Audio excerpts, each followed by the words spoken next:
Hello guys, तो मैं Sophia आपके लिए एक और नए टॉपिक के साथ में और हम यहाँ पर पढ़ रहे हैं लिक्विड वेपर इक्विलिब्रियम। टॉपिक हमारा चल रहा है इक्विलिब्रियम इन फिजिकल प्रोसेस और उसमें हमने सॉलिड लिक्विड इक्विलिब्रियम पढ़ा था और इसके पहले लिक्विड वेपर इक्विलिब्रियम को समझा था कि किस तरीके से होता है। ठीक है, तो हमने एक एक्सपेरिमेंट इसमें देखा कि हमने एक ट्रांसपेरेंट बॉक्स लिया है, उसमें हमने एक यूट्यूब लगाई है जिसके अंदर मर्क्यूरी को फिल किया है और इसमें हमने सबसे पहले एनहाइड्रस कैल्शियम क्लोराइड को लिया था। इसको इमीडिएटली हटाकर हमने इसमें वाटर की डिश को रखा। फिर हमने देखा कि यहाँ पर क्या चेंजेस हो रहे हैं, वो सब हम प्रीवियस में देख चुके हैं, तो वो आप देखें फिर आपको ये बेटर समझ में आएगा। सो यहाँ पर हम देखते हैं, इसके आगे हम अगला एक्सपेरिमेंट प्रोसीड करते हैं कि हम 3 वॉच ग्लासेस रहते हैं और उन तीनों वॉच ग्लासेस के अंदर 1 ml हर एसीटोन को, इथाइल अल्कोहल को और वाटर को लेते हैं। 3 वॉच ग्लासेस हमने ली है और उसमें हमने एसीटोन को ले लिया है, उसमें हमने इथाइल अल्कोहल को लिया है और उसमें हमने वाटर को लिया है और एटमॉस्फेयर में उसको हमने एक्सपोज किया।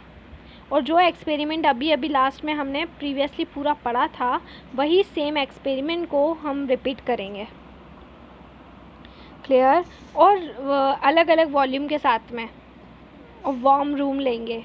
वार्म रूम के अंदर अलग अलग लिक्विड के वॉल्यूम्स लेंगे और अलग अलग लिक्विड्स के वॉल्यूम के साथ में उसको हम पढ़ेंगे। ठीक है, तो हम ये देखते हैं कि इन सब में सभी केसेस के अंदर जो लिक्विड रहता है वो डिसअपेयर हो जाता है और जो भी टाइम लग रहा है इवोपरेशन होने के लिए वो किसके ऊपर डिपेंड कर रहा है। ठीक है, सबसे पहले तो लिक्विड का नेचर क्या है उसके ऊपर, दूसरा लिक्विड की अमाउंट क्या है उसके ऊपर। ज़रूरी नहीं है कि जब भी हम लिक्विड से वेपर में कन्वर्ट करेंगे तो लिक्विड और वेपर के बीच में जो इक्विलिब्रियम है वो सभी के लिए सेम आए। अलग अलग हमने इसीलिए 3 चीज़ें ली हैं, एसीटोन लिया है, इथाइल अल्कोहल लिया है और वाटर लिया है। इन तीनों के साथ में जब हम वो एक्सपेरिमेंट करके देखेंगे तो इन तीनों में हमें डिफरेंट वैल्यूज़ देखने को मिलेंगी। क्लियर? रीज़न क्या है इसका कि सभी लिक्विड्स का नेचर अलग अलग है, सभी लिक्विड के अमाउंट के ऊपर डिपेंड करता है और थर्ड टेम्परेचर के ऊपर डिपेंड करता है। अब जो भी वॉच ग्लास है अगर हमने उसको क्या किया, एटमॉस्फेयर में ओपन कर दिया, तो रेट ऑफ इवोपरेशन अभी भी क्या रहेगी, कांस्टेंट रहेगी, पर जो मॉलिक्यूल्स हैं वो डिस्पर्ज होते जाएंगे लार्ज वॉल्यूम के साथ में रूम में। और इससे क्या होगा कि जो रेट ऑफ कंडेंसेशन है वेपर टू लिक्विड की स्टेट की वो कम हो जाएगी as compare to rate of evaporation. तो यहाँ पर ये देखने को मिलेगा कि जो भी रेट ऑफ कंडेंसेशन है वेपर टू लिक्विड वो कम हो जाएगी as compare to rate of evaporation. अब ये काय में होता है, ओपन सिस्टम में होता है और ये पॉसिबल नहीं है कि इक्विलिब्रियम ओपन सिस्टम में रीच कर पाए,